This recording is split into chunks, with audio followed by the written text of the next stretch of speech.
तीन तलाक पर सख्त कानून बनाने के बाद भी लोगों के मन में इसका कोई खौफ नजर नहीं आ रहा। एक और ताज़ा मामला मुरादाबाद में सामने आया है, जहां एक महिला को उसके पति और ससुराल वालों ने पहले दहेज के लिए प्रताड़ित किया, फिर पति ने महिला को 3 तलाक दे दी क्योंकि महिला ने अपने ससुर की छेड़खानी का विरोध किया था, जिसका खामियाजा उसे 3 तलाक के रूप में भुगतना पड़ा। पीड़िता का आरोप है कि शिकायत के लगभग 1.5 साल बाद भी पुलिस ने आरोपियों के खिलाफ कोई कार्रवाई नहीं की है, बल्कि उसके द्वारा उपलब्ध कराए गए साक्ष्यों को पुलिस ने अपनी जांच में शामिल नहीं किया। यही नहीं, पुलिस ने चार्जशीट तक भी 1 साल बाद कोर्ट में प्रस्तुत की। मामला सिविल लाइंस थाना क्षेत्र का है। मुरादाबाद के थाना सिविल लाइंस क्षेत्र के हरतला के निवासी रिटायर्ड पुलिस हेड कांस्टेबल की बेटी शगुफ्ता खान का विवाद 13 वर्ष पूर्व कीरतपुर बिजनौर के रहने वाले इशरत कमाल के साथ हुआ था।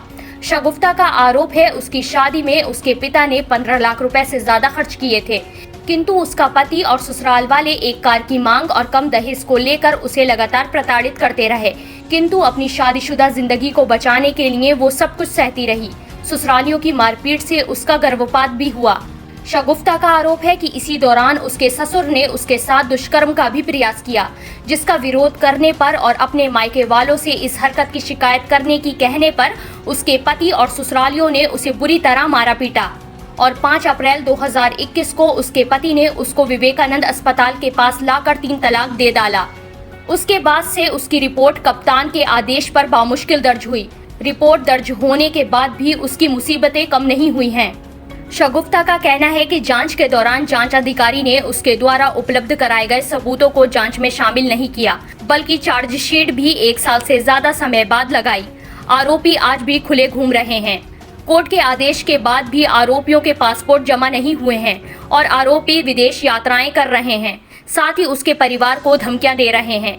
आइए दिखाते हैं हमारे रिपोर्टर मनोज गुप्ता की एक खास रिपोर्ट और सुनाते हैं पीड़िता शगुफ्ता की दुख भरी कहानी उसी की जुबानी।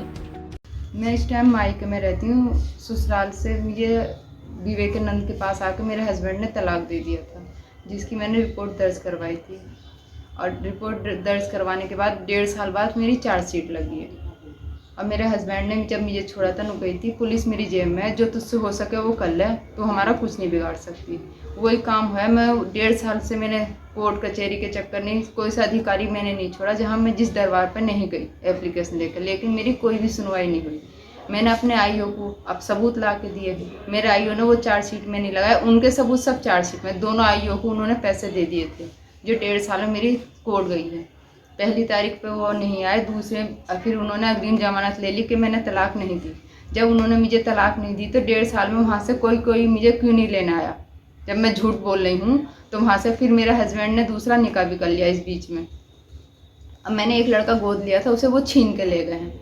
वो लड़का अब मुझे नहीं पता, जब उन्होंने छोड़ा था अब वो मुझे बीच में फ़ोन आया था, उनको अगर तूने कुछ करा तो तेरे भैया को और इस लड़के को हम जान से मार देंगे, तेरे लिए अच्छा नहीं होगा।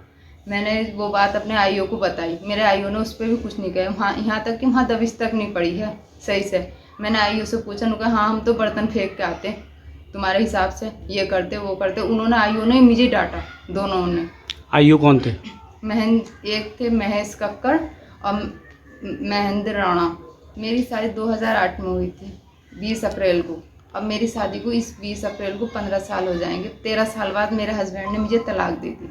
तलाक दी है अप्रैल की 5 तारीख को। क्या कहा? मेरे ससुर ने मेरे साथ बदतमीजी करी थी, जिसको मैंने कही कि मैं अपने घर बताऊंगी। पहले तो उन्होंने चुप रखी, फिर बोले चल तुझे तेरे पापा के पास, तेरे पापा की ज़्यादा तबीयत खराब है, वहाँ चल रहे हैं। तो मैं सीधी ऐसी आ गई जैसी थी। अब विवेकानंद को उतर के बोले कि तू मत कहना। मैं कहूँगी ये बात, तुम्हारे अब्बू वाली बात मुझे बतानी है कि वो मेरे साथ बदतमीजी कर रहे हैं। तो बोले कि अब उन्होंने मुझे 3 तलाक दी और कह रहा अब तू हमारा कुछ नहीं बिगाड़ सकती। और लड़के को भी छीन के ले गए मेरे।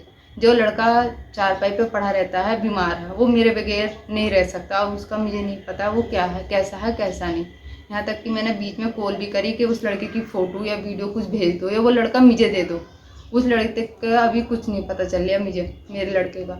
और यहाँ तक कि उन्होंने मुझे कोई अब कोर्ट में मिले थे, कह रहे हैं अब मैंने निकाह भी कर लिया, विदेश भी चला जाऊँगा, तुझे पता है हमारा हम कैसे इंसान हैं, अब तुझे पूरी ज़िंदगी हम कोर्ट कचहरी के चक्कर लगाएंगे। बाकी मैं मैं लगा ही रही हूँ, 1.5 साल से ज़्यादा हो गया मुझे कोर्ट कचहरी के चक्कर लगाते हुए, लेकिन अभी तक मुझे कोई इंसाफ नहीं मिला। मेरे हस्बैंड अपने अब्बू के साथ रहते हैं, उनका अस्पताल है, बैंक्वेट हॉल है, प्रॉपर्टी डीलर का काम करते हैं, स्विमिंग पूल है, दुकानें किराए पे हैं, काफ़ी अच्छे करोड़पति हैं वो सब। अब उन्होंने अग्रिम जमानत किस पे ली कि मैं मजदूर हूँ, वो मजदूर नहीं है, वो करोड़पति हैं, और वहीं दूसरा निकाह करके उसे भी वहीं रख रखा है। मेरा इंतजार हुसैन नाम है। मैं पुलिस से रिटायरमेंट हूँ, 8-9 साल हो गए मुझको। मेरी लड़की को विवेकानंद छोड़ कर चले गए थे, वो आ गए हैं।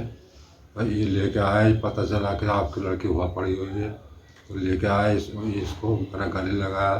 1.5 साल हो गया है, मैं पेंशन में निर्भर रहता हूँ और कोई मेरा कारोबार नहीं है। और कह रहा है इनके खिलाफ दरखास्त दी, कुछ नहीं हुआ। बस वो जो कार्रवाई चल रही है, कक्कड़ जो है, जो हमने कागज़ दिए आईओ को, वो भी नहीं लगाए, उनके सहरे लगे हुए, हमारे कागज़ उन्होंने नहीं लगाए। पैसा लेके वो भी अपना चल बसे अपना इधर उधर चले गए। अब इन्होंने जमानत कराई इलाहाबाद से, तो 2 की हो गई और 2 की खारिज हो गई, एक अबरार की और एक क्या नाम है इशरत की, इनके दामाद की, फरीदाबाद की, उन दोनों की खारिज हो रखी है। उसको छिपाते हुए इन्होंने फिर अग्रिम जमानत फरीदाबाद से ले ली है, वो कागज़ नहीं दिखलाए हैं इनको। लेटेस्ट न्यूज अपडेट जानने के लिए सब्सक्राइब करें हमारा चैनल ईशान न्यूज नेटवर्क और हाँ, बेल आइकन दबाना मत भूलिएगा।